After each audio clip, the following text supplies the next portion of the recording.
محترم سامعین کرام، السلام علیکم ورحمۃ اللہ تعالی وبرکاتہ۔ الصلاۃ والسلام علیک یا رسول اللہ وعلی آلک واصحابک سیدی یا رسول اللہ صلی اللہ تعالی علیہ وسلم۔ محترم حضرات، سائل نے سوال کیا کہ جمعے کی نماز جب پڑھنے جاتے ہیں، جمعے کی اذان ہوتی ہے تو اس وقت سے لے کر خطبے تک کیا کیا پابندی رہتی ہے؟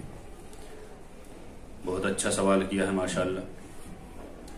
دیکھیے حضرات، جب جمعے کی نماز کو مسجد میں جائیں تو اگر خطبہ ہو رہا ہو تو فوراً بیٹھ جائیں، اور خطبہ نہ ہو رہا ہو تو اپنی سنت وغیرہ ادا کر کے بیٹھ جائیں۔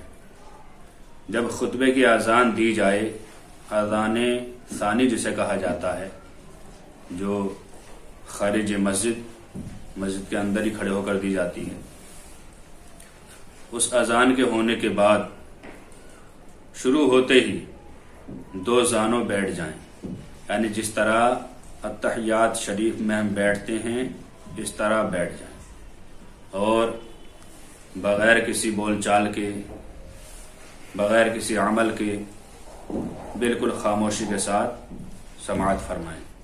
اس کے بعد امام صاحب خطبہ دیں تو پہلا خطبہ بیٹھ کر اور نیت باندھ کر سنیں، جس طرح 2 رکعت نفل نماز کی بیٹھ کر نیت باندھتے ہیں، اسی طرح نیت باندھ کر سنیں، اور کسی سے کسی بھی طرح کی بات کرنا بالکل اس وقت حرام ہے۔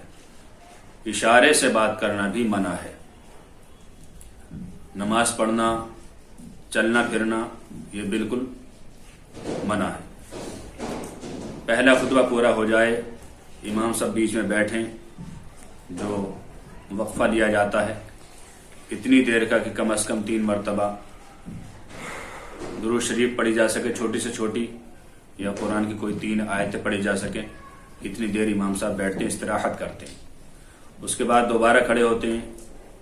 اس وقت اپنے ہاتھوں کو زانوں پر رکھیں، جس طرح التحیات پڑھتے ہیں تو اپنے سامنے ہاتھوں کو رکھ لیتے ہیں زانوں پر، اور نیچی نگاہ کر کے غور سے خطبہ سنیں، توجہ سے سنیں۔